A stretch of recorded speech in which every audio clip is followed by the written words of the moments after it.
Welcome back.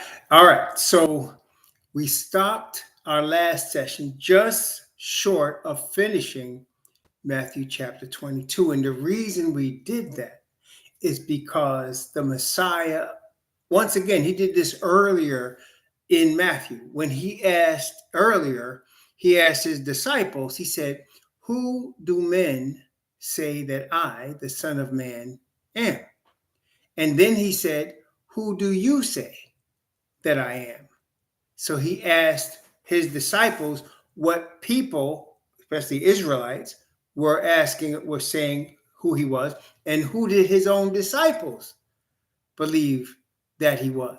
And so here again, and the reason these things are being brought up is because at the time of the Messiah's appearance, when he's confirming the covenant to Israel, the leadership of the religion of the Jews did not believe he was the Messiah.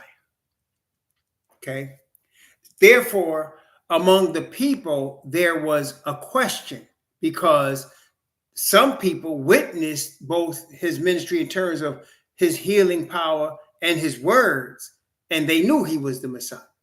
And then there were others that were afraid of what the religious leaders and those that supported the religious leaders would say, and either didn't believe or would not publicly declare their belief, like Nicodemus and Joseph of Arimathea. So there was a question as to who he was, which is very ironic, being that he is the Messiah, the Son of the Father, but it goes to show the battle, as the Bible spoke about the war.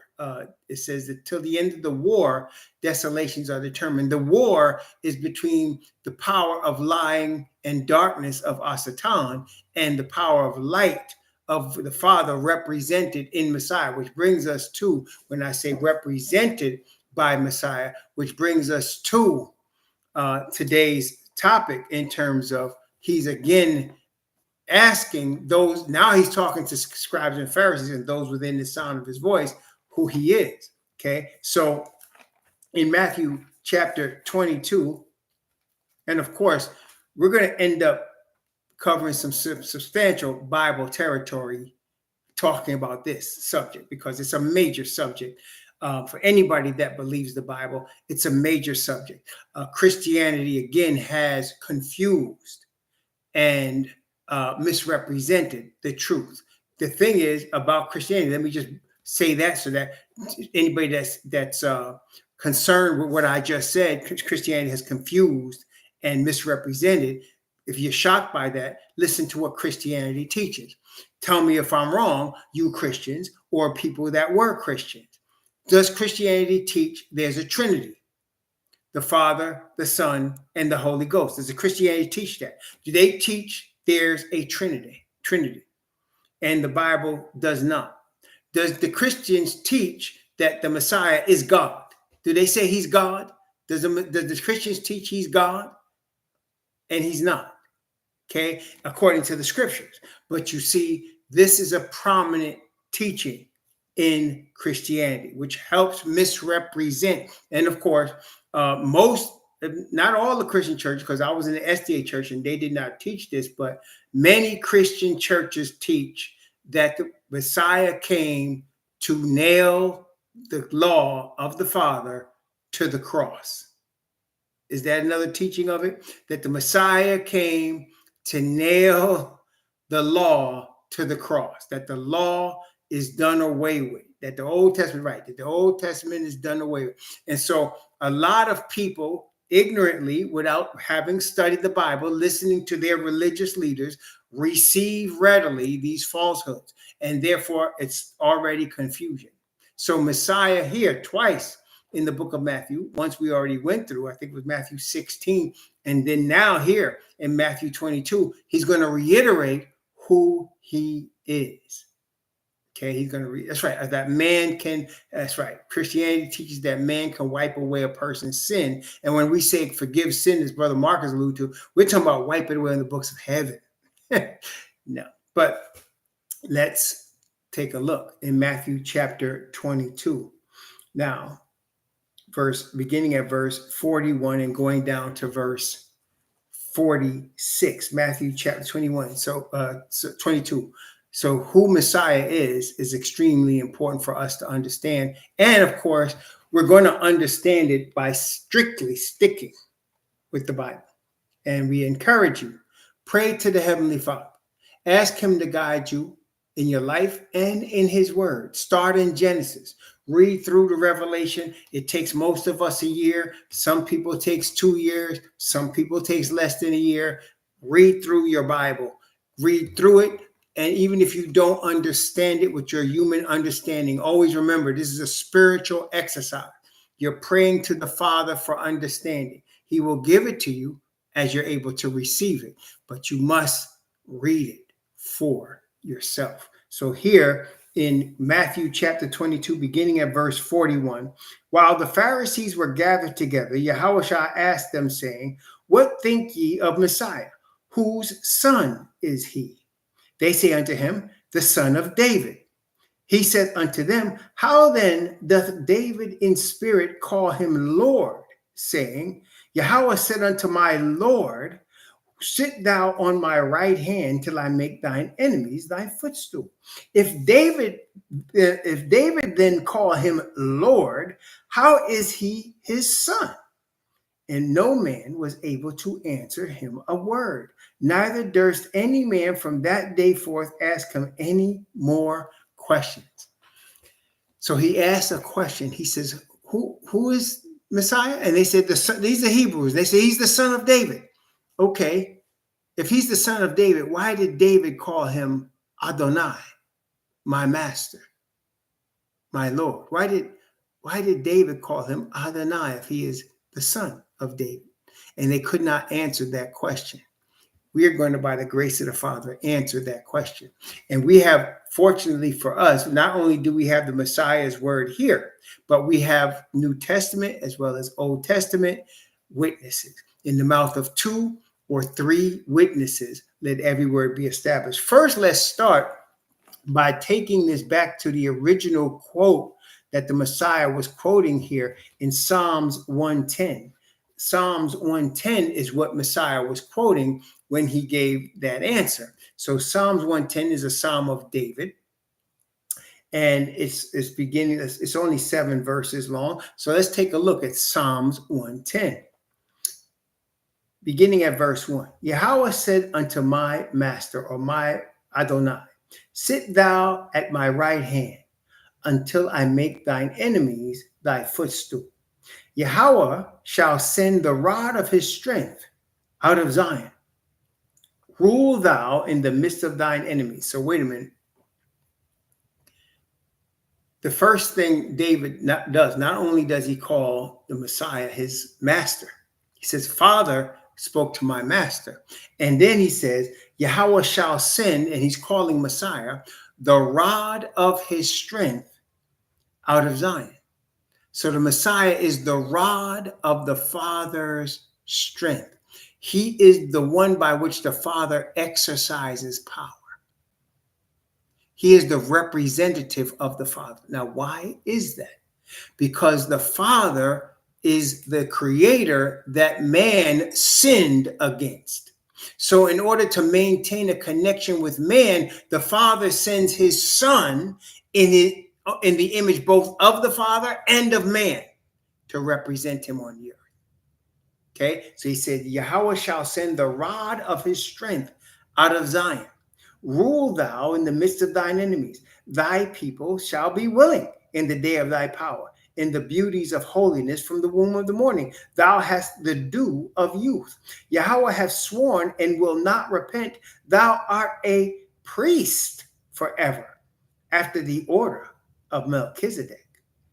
So now, not only is he the strength of the Father, he's a priest in Israel, but he's not a priest after the order of Aaron. You see, the Bible indicates that the Father chose the Levites as his priests. And he says that all the priests that go into the most holy place or into the sanctuary service have to be after the order of Aaron. That means they have to be a descendant of Aaron. They can't be a descendant of another Levite. They can't be a descendant of another tribe. They have to not only be Levites after the descendants of Levi, but they have to be after the order of Aaron, Aaron's seed.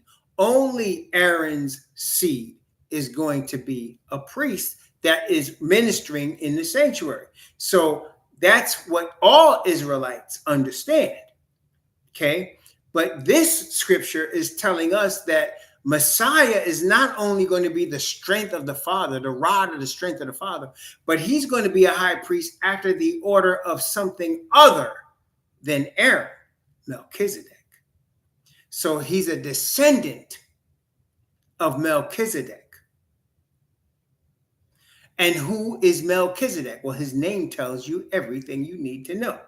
Melchizedek, Malak, king, Sadak, righteousness. He is a descendant of the king of righteousness, that is, of the Father. So he's going to be a high priest after the order of the Father. And he's going to be representative of the Father's strength. Okay, let's continue. Verse 5. Yahweh at thy right hand shall strike through kings in the day of his wrath. He shall judge among the heathen. He shall fill the places with dead bodies. He shall wound the heads over many countries. He shall drink of the brook in the way. Therefore, he shall lift up the head. He's going to do work on behalf of the Father. He's going to do work on behalf of the Father, and he's going to destroy Gentiles. That's what it says here, isn't it? Did I read that correctly? He will judge among the heathen. He will fill the places with dead bodies. Not just because they're heathen. No, not just because they're heathen. Because they tried to challenge the Father. And they tried to disrespect him by trying to change who the Messiah is. Wait a minute. But he said, how does he call him Lord if he's his son? Let's take a look at Revelation chapter 22. Revelation chapter 22. Yes, Revelation 22. Uh-oh. Hold on one second, brethren.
Y'all know what that was about.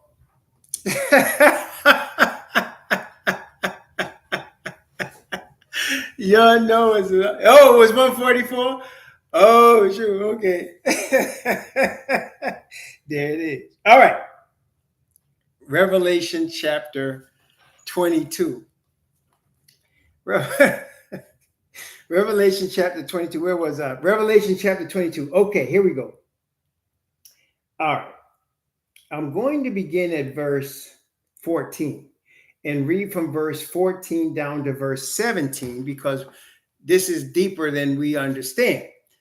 This is Revelation chapter 22 from verse 14 to verse 17. Now, again, we know the Messiah is the son of David, but he's more than that. As we just saw in that one verse, he's not only the son of David, he's the rod of the Father's strength. He is also a priest after the order of Melchizedek. Now, the key thing is, before we go on, about him being a priest. As a priest, he did not become the priest after the order of Melchizedek with his own blood until after he sacrificed his own blood, right? So he becomes the atoning priest on after the order of Melchizedek or Melchizedek, after he can present his own blood. So in other words, he becomes the high priest after he was born of a woman. So he's born of a woman, and he's divine spirit in the Father, and he's divine spirit, and he's son of man. So he's son of Yah and son of man, and the atonement for sin. And then he becomes the high priest after the order of Melchizedek. Okay, so he's of the Father's descendancy through Miriam, and then he becomes a high priest. So because what David was talking about was a prophetic utterance. What David was giving us in Psalm 110 was prophecy about the future from that point. So here we are here in Revelation chapter 22 from verse 14 to verse 17. Blessed are they that do his commandments, that they may have right to the tree of life and may enter in through the gates into the city. For without are dogs and sorcerers and whoremongers and murderers and idolaters, and whosoever loveth and maketh a lie. I, YHWH, have sent mine angel to testify unto you these things in the churches. Listen to this. I am the root and the offspring of David, the bright and morning star. And the Spirit and the bride say, come.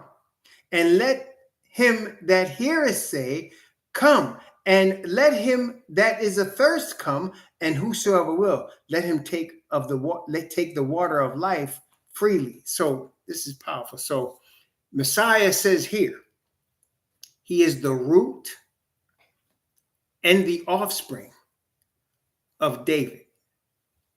Think about that. So David comes from him, and he also comes from David. Think about that. So Messiah comes from David, but David also comes from Messiah. He said he is the root and the offspring of David. He is the bright and morning star, which means, remember, Lucifer is called the day star, but the Messiah is the morning star. He's brighter than the sun. He's brighter. The sun is really an exceptional star, but the Messiah is brighter than the sun. And the Bible does say that, brighter than the sun. He is the bright and morning star. And he is the root and the offspring of David.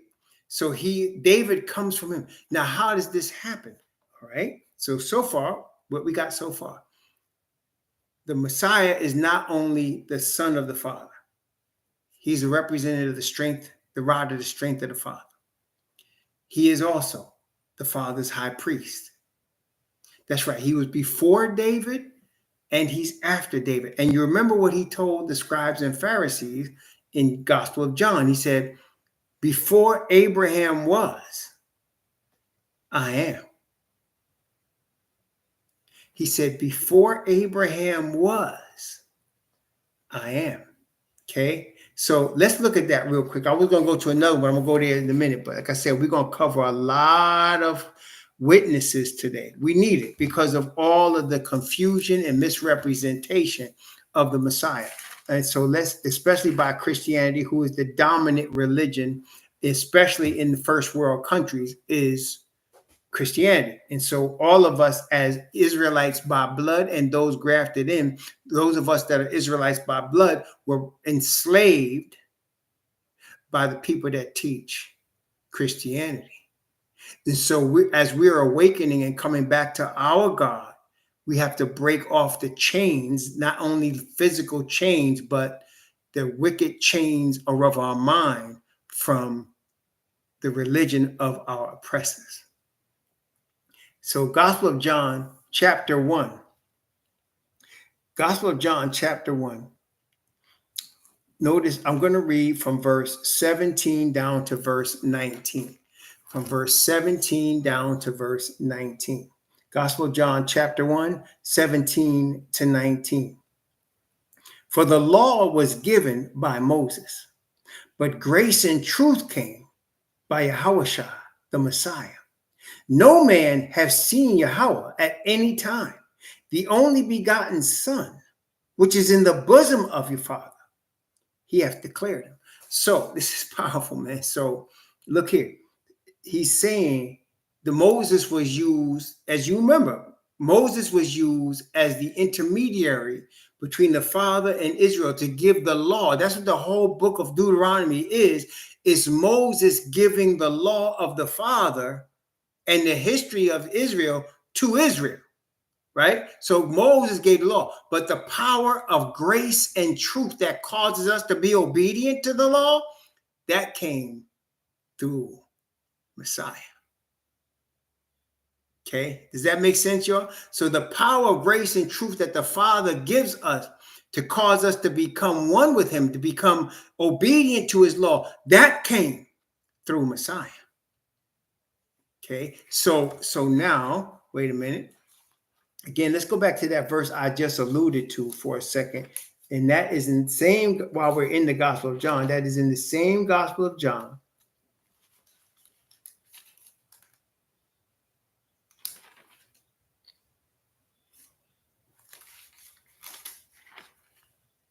In chapter 8, same Gospel of John, chapter 8. And let's begin at, and again, this is the religionists that were not believing Messiah and leading the people, okay? Just like we have now, religionists that really don't believe Messiah. They have a version that they have created of Messiah, but it's not him. And they lead the people.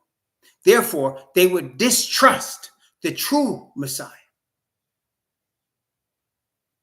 But those that belong to him will know him. It hasn't changed. Gospel of John, chapter 8, beginning at verse 52 and going down to verse 59. Gospel of John, chapter 8, beginning at verse 52 and going down to verse 59. Who is Messiah? Then said the Jews unto him, now we know that thou hast a devil. Abraham is dead, and the prophets. And thou sayest, if a man keep my saying, he shall never taste of death. Art thou greater than our father Abraham, which is dead, or the prophets are dead? Whom makest thou thyself? YHWH answered, if I honor myself, my honor is nothing. It is my Father that honoreth me, of whom ye say that he is your God. Yet ye have not known him, but I know him. And if I should say I know him not, I shall be a liar like unto you. But I know him and keep his saying. Your father Abraham rejoiced to see my day, and he saw it and was glad. Then said the Jews unto him, thou art not yet 50 years old, and hast thou seen Abraham? YHWH said unto them, verily I say unto you, before Abraham was, I am. And then took they up stones to cast at him, but YHWH hid himself and went out of the temple, going through the midst of them, and so passed by. So he knew Abraham, he saw Abraham, and he was before Abraham. And he said that Abraham rejoiced to see Messiah's day. Is that in the scriptures?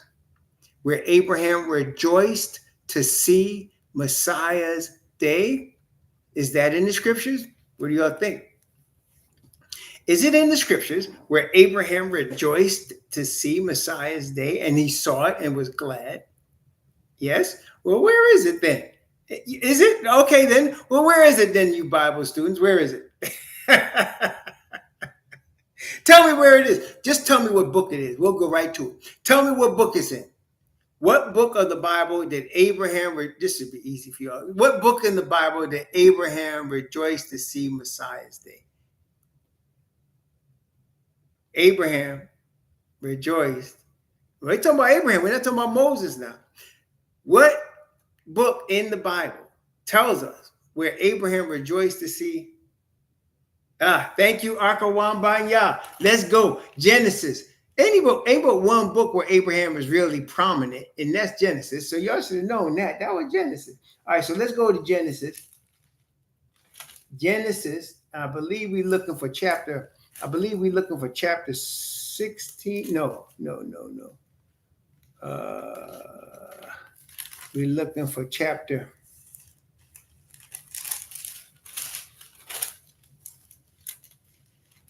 Let's see here. Hold on, look. 22. Yeah. Genesis chapter 22. Genesis chapter 22. Genesis 22. Are you ready? Genesis chapter 22. Let's begin at verse 1. Now that I'm telling you what it is, read this very carefully. What did Messiah say? He said, your father Abraham rejoiced to see my day, and he saw it and was glad. Okay, that's what Messiah said. So let's look here. Genesis chapter 22, beginning at verse 1. Let's look at from verse 1 down to verse 5. We need to read a lot of this because this is Genesis chapter 22. We read from verse 1 to 5. And it came to pass after these things that the Most High did tempt Abraham and said unto him, Abraham, and he said, behold, here I am.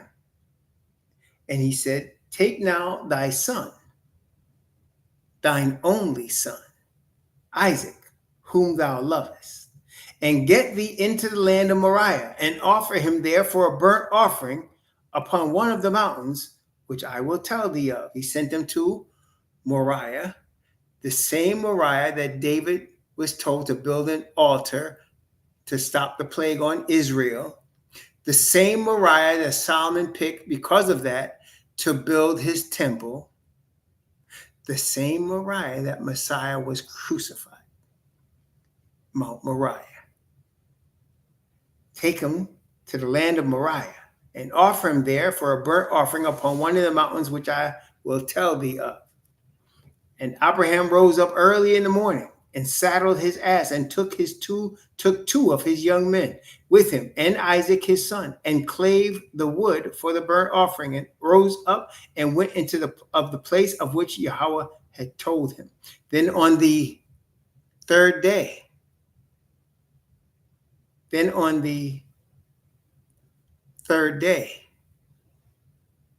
Abraham lifted up his eyes and saw the place afar off.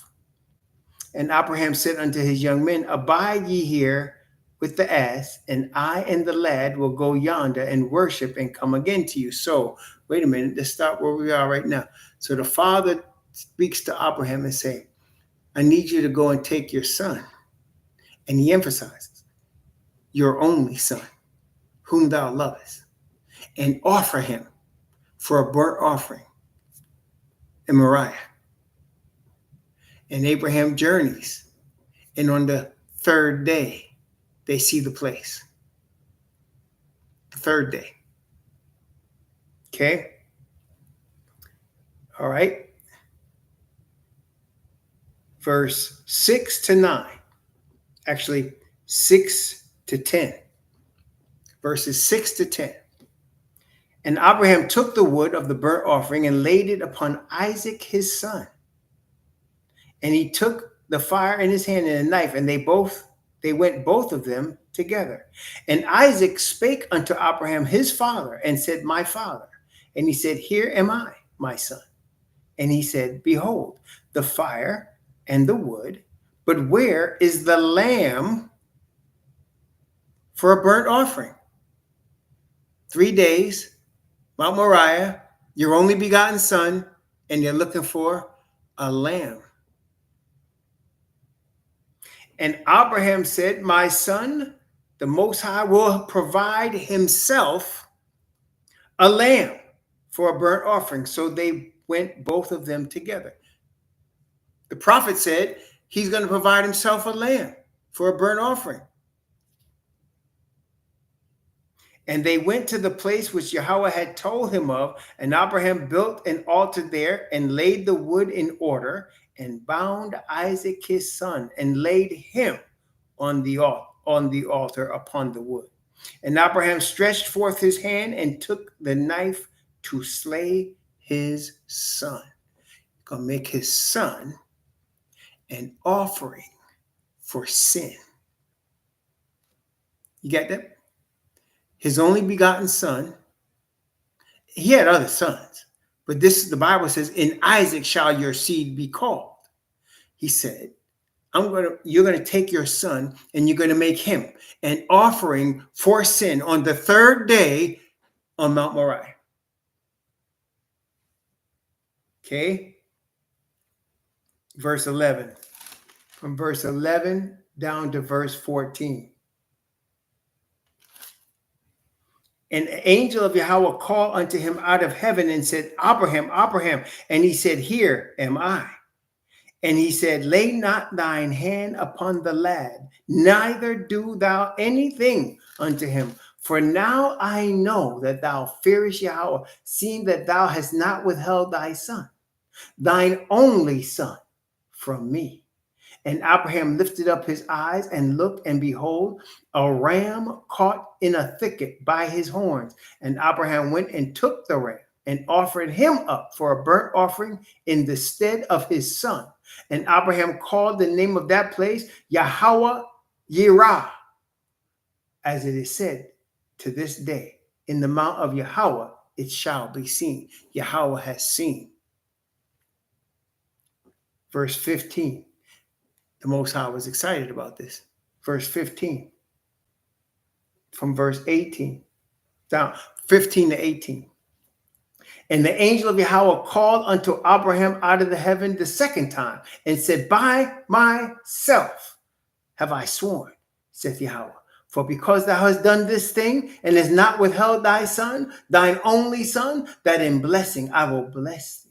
And in multiplying, I will multiply thy seed as the stars of heaven and as the sand which is upon the seashore. And thy seed shall possess the gate of his enemies. And in thy seed shall all the nations of the earth be blessed, because thou hast obeyed my voice. Did Abraham see Messiah's day?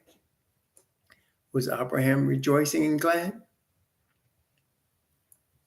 And is the promise of the Father still true? He told Abraham, in thy seed, that is Isaac's seed, I'm going to bless them. I'm going to make them as the stars of heaven. And he said, all the earth is going to be blessed because of your seed. That is your physical seed. Because you have not withheld your son from me. Yes, Abraham rejoiced to see his Messiah's day. And Messiah said, before Abraham was, right? He said it, I am. So he's saying he existed before this. Let's look at some more scriptures. On our way back, we're going to Colossians. But before we get to Colossians, let's stop at Micah. Micah, Old Testament prophet Micah. Right after Jonah. Micah, the one who says that the Most High is going to send our sins into the sea of forgetfulness. The one who said that all nations are going to flock into his father's temple. Yes, that's the same Micah, chapter 5, prophesying about the Messiah. Verse 2. This is chapter 5, verse 2. But thou, Bethlehem Ephratah, though thou be little among the thousands of Judah, yet out of thee shall he come forth unto me that is to be ruler in Israel, whose going forth has been from of old, from everlasting. So Father is talking about a ruler in Israel who is from everlasting. Before Abraham was, I am. We're talking about who is Messiah. Colossians chapter 1. Colossians chapter 1. Going to Paul now. Colossians chapter 1. Colossians 1, let's see. I'm going to start at verse 12. Colossians 1 from verse 12 down to verse 19. Colossians 1, 12 to 19. Giving thanks unto the Father. Okay. Colossians 1:12 begins with this. Giving thanks unto the Father. Okay. Giving thanks unto the Father. All right. For what? Which hath made us meet to be partakers of the inheritance of the saints in light, who hath delivered us from the power of darkness and translated us into the kingdom of his dear Son. So you have two entities here. It says, giving thanks to the Father, who hath translated us into the kingdom of his Son. So far, so good. Giving thanks unto the Father, who hath translated us into the kingdom of his Son. Father puts us in Messiah's kingdom. Okay?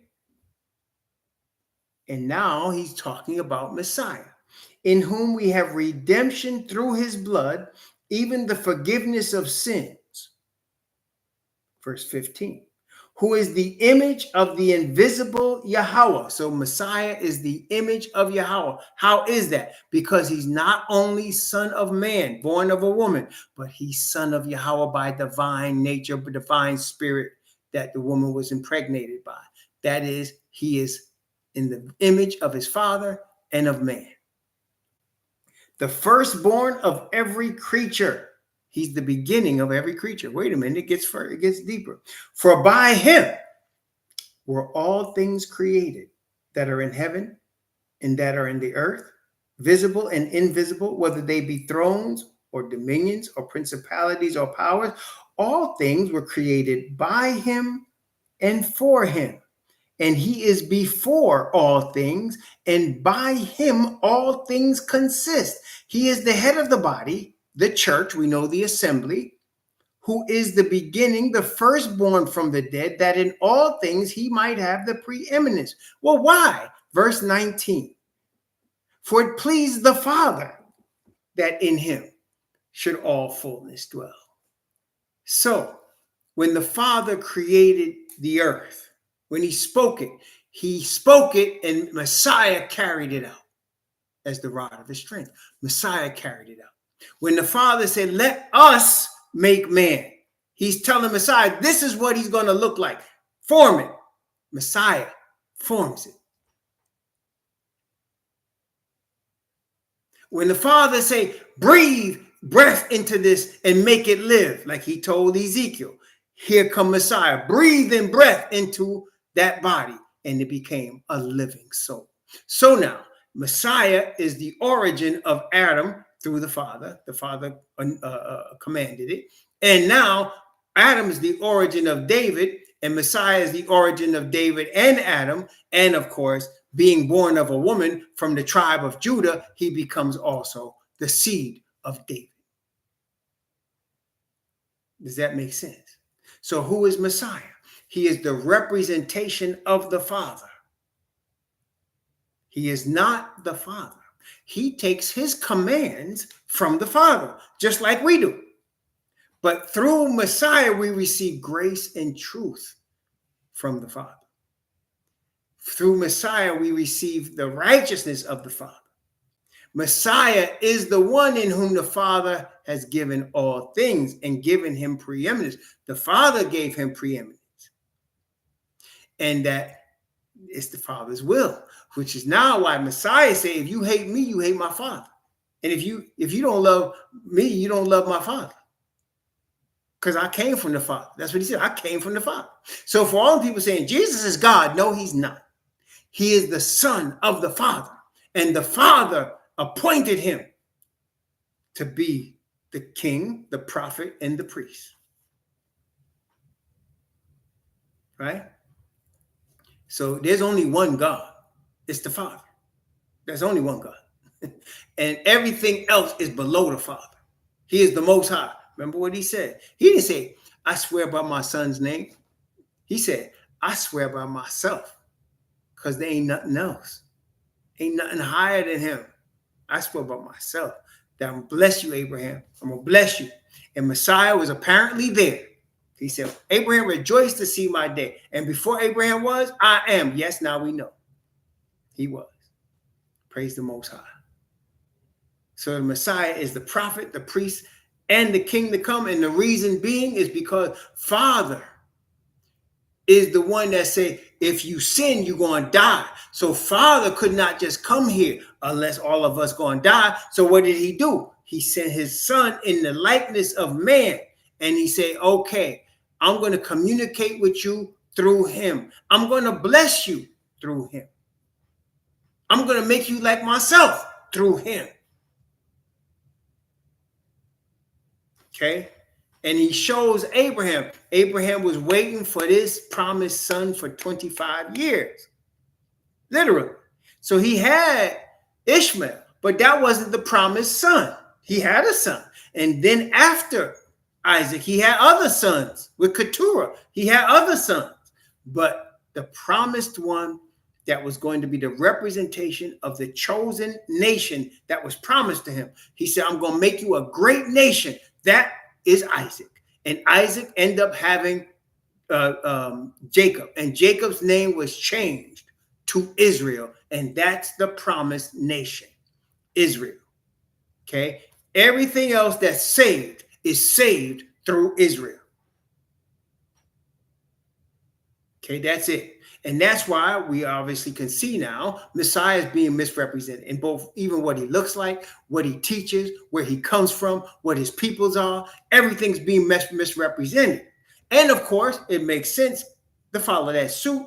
Israel as a nation is misrepresented. How many people actually understand that you and I are the true bloodline Israelites? Not many.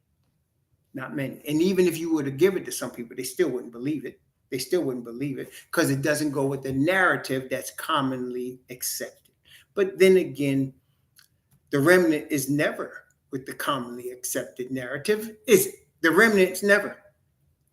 The remnant of, when you read the scriptures, the remnant is never of the commonly accepted narrative, ever. That is why the Bible plainly says that Messiah teaches that the devil is a liar and the father of lies, and he deceiveth the whole world.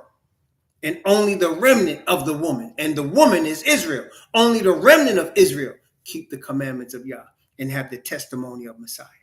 Or we have the testimony, which is the gospel, right? The testimony of Messiah is the gospel of Messiah. It is the gospel, which is the revealing of the Father Yah's righteousness. And this is what this is all about. The whole separation from mankind and the Father happened because mankind chose the Father's enemy. That's the way it happened. And people want to know, well, why is there rape of children on the earth? Why does he allow women to be beaten? Well, because that's what man chose. They just was fool enough. Adam was the fool, didn't understand what he was choosing when he was trying to save his wife. He ruined the whole earth. They chose sin. That's the thing they don't want. See, I know a lot of people understand that, say, well, you know, a lot of women today don't take accountability, right? I mean, they will never take accountability. Well, guess what? The world don't take accountability. Because you want to know why there's death on the earth? You want to know why people are getting blown to bits? You want to know why there's political corruption? Why are they trying to elect a child as their president? You know why? Because that's what we chose. That's why. That's what we chose. The Father have another choice for us. He has another choice for us that don't include any of this. Praise the Most High. And he has sent Messiah to represent him in that choice. He sent Messiah, represent him in that choice. That's right. All repentant sinners are doing is taking responsibility for the sin, right? And you can only take responsibility for yours, right?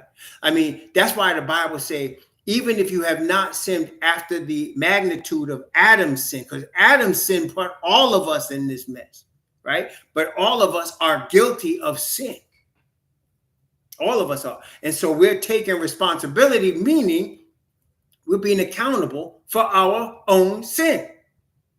We're not blaming anybody because we're sinners. We're just sinners. It is what it is. We're born that way.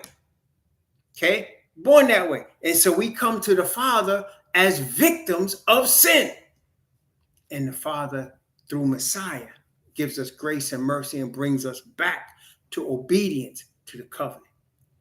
Praise the Most High. That's right. That's all we are, repentant sinners, recovering sinners. Like we recovering alcoholics or recovering drug addicts. You never boldly say, I'm over it now. No, you don't do that because it'll catch you and you'll bring right back, right? That's why even an alcoholic that's coming out of his problem will always say, I'm an alcoholic and I've been clean X number of days. That's all.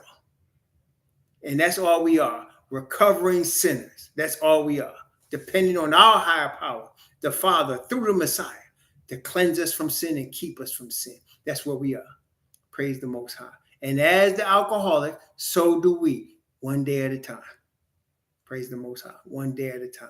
But we have more power than the alcoholic in that the Father restoring us to his image. And as brother will ask in the last session, he's going to seal us.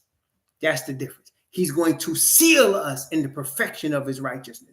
That's what the sealing of the 144,000 is all about. He's going to seal us in the perfection of his righteousness. And that is all the difference in the world, brethren. All the difference in the world. Praise the Most High. See, that's why I wanted to take this part separate. I wanted to just focus on this. And we really, what did we do? We went to Revelation. I don't count John as a different, because John is John from Revelation. So that's one witness. But then we went to Micah, right? Colossians, right? We went there. Where else did we go? We went somewhere else too. Oh, Psalms. We went to Psalms also, right? So we did at least, I think Deuteronomy too. We did at least 4 or 5 witnesses here about who Messiah is from the scriptures. And again, I just want to stress, we didn't need to leave the scriptures. We didn't need to leave the pages of this book to come up with everything we just did. See, we didn't need to leave the pages of that book to come up with everything we just did. And we got plenty of witnesses from different, we use Isaiah too? Okay, Isaiah, we had Micah, Paul, Matthew, John, David, Moses, and we could go on more. We could go on more. We really could. We could go on more. Praise the Most High. We could go on more. See? But, that goes to show who is Messiah. He's a representation of the Father.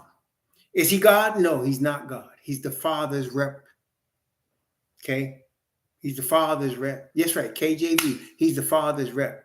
He's the rod of the Father's strength, what David said. He's also the Father's high priest. He's the only one that's the prophet, priest, and soon returning king. He was before David, and he's after David. He's the root and the offspring of David. He is the representation of his people, Israel. His people. Somebody said, what about the Gentiles? Through his people, the Gentiles get blessed. Wait, let's read this again. I want to read this one more time. This is Genesis chapter 22, right? We were just in Genesis 22, just in case somebody gets a little confused and they missed that part. We went through a lot of information, right? So people can get confused. We know how easily people get confused in Babylon. So let's go back to Genesis 22 for a second. Let's go back to Genesis 22. Genesis 22. I'm going to read what the Father told him from verse 15 down to verse 18. Genesis 22, 15 to 18. Notice what the Father is saying here.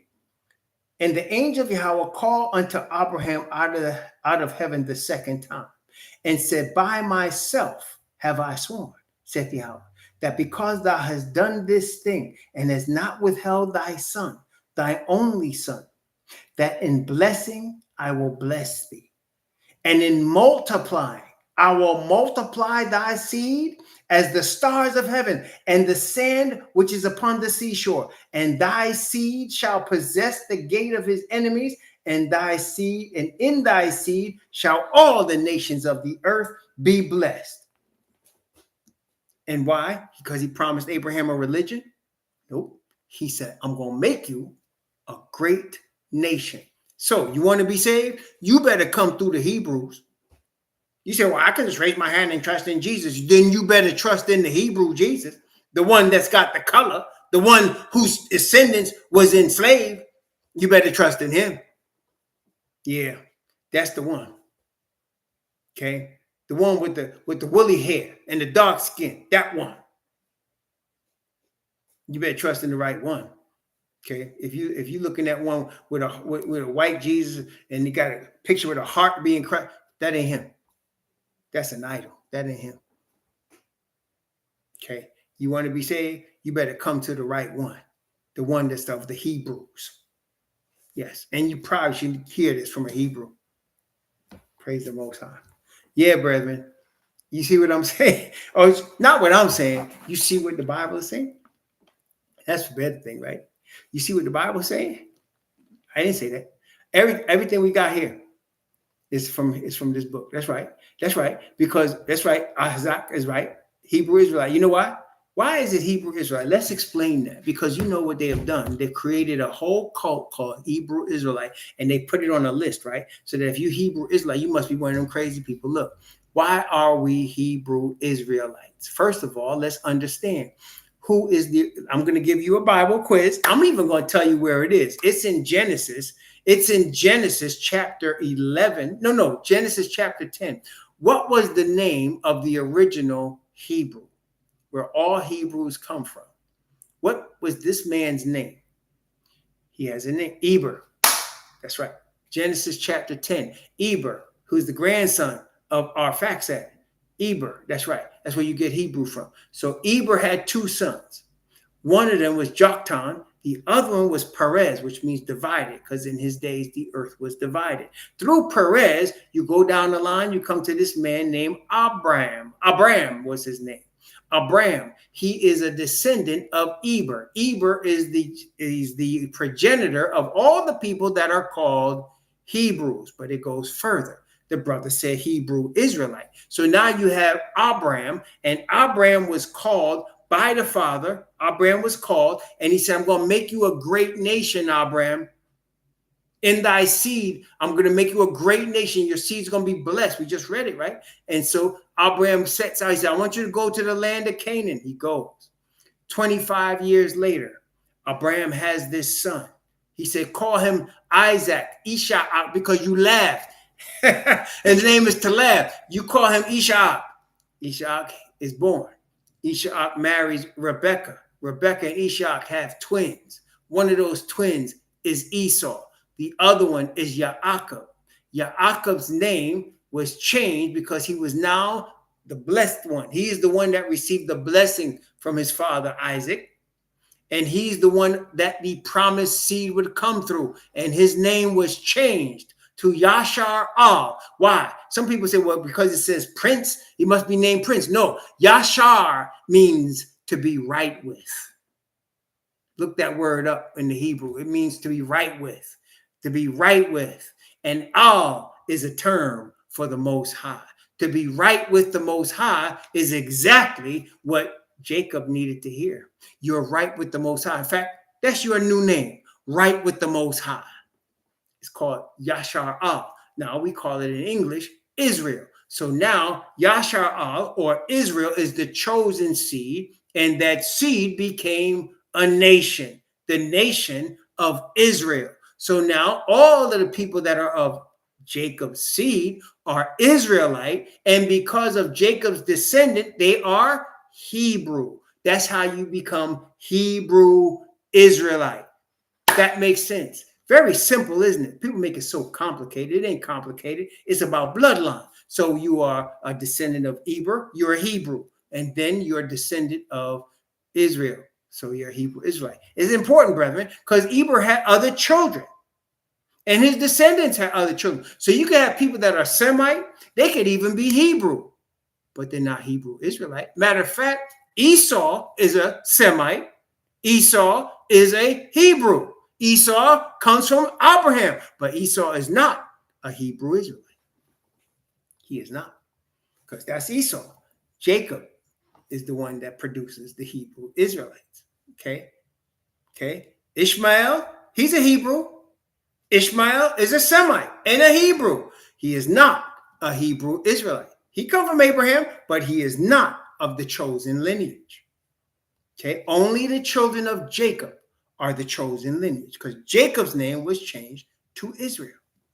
See, so the Hebrew Israelite is a lineage that comes from Israel, Jacob, and Eber.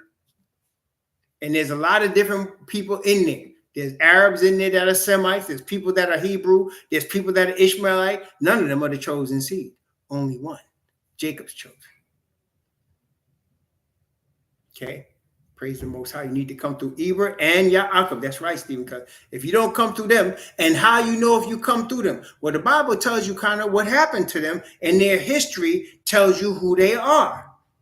See that? That's how a lot of us woke up, because we looked at our history in the Bible and it told us who we are. Well, who are we? We look like ancient Egyptians. We have melanin in our skin. Okay? We look like ancient Egyptians. We have melanin in our skin. Some of us light, some of us brown, some of us dark, all of us melanated. So we got light, dark, brown, melanated, all come from that. We look like that. Well, there's a lot of people around the world look like that. That's true. That's true. But then we, because we worship other gods, we had chains of iron placed around our neck. Now, that kind of narrows it down, doesn't it? We look like Egyptians, ancient Mizraim, Kemet, but we had chains around it. Well, a lot of people have been enslaved. That's true. That's true. But then not only did we look like ancient Egyptians, and not only did we get chains of iron around our neck, but the Bible said beyond the rivers of Ethiopia. We went beyond the rivers of Ethiopia. Oh, we went through Africa, and we were enslaved by a nation from the other side, across the water, by a nation that wasn't even a people.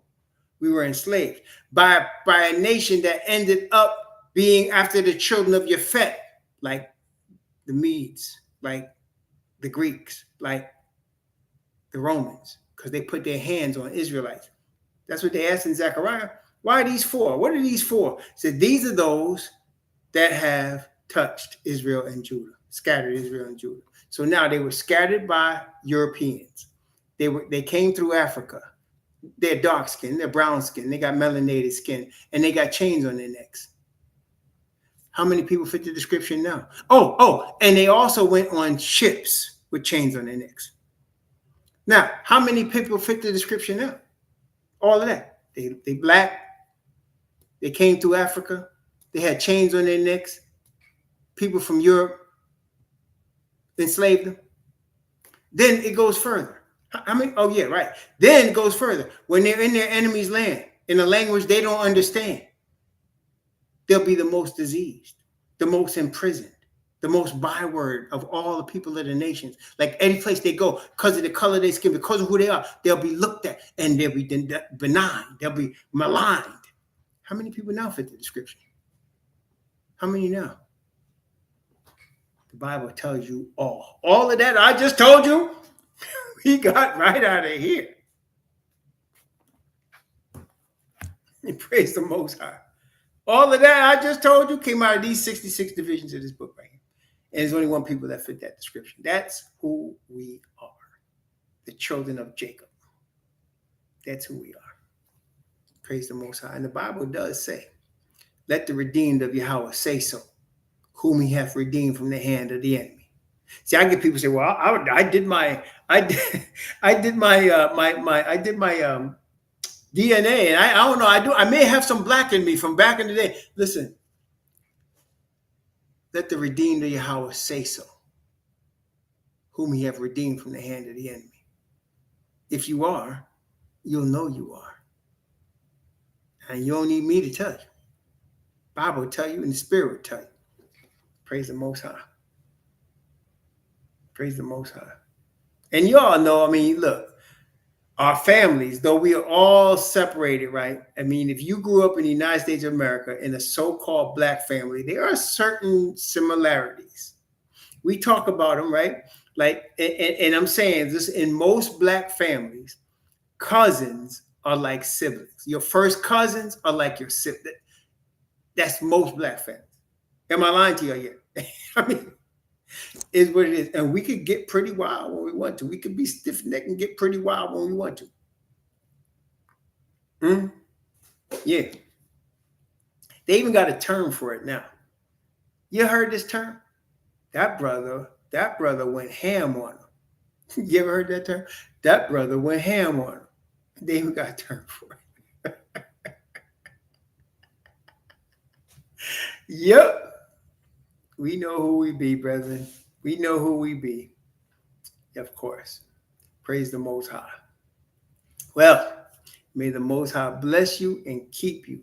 May he cause his face to shine upon you and be gracious unto you. And may he lift up his countenance upon you and give you peace. Shalom. That's right. Praise the Most High.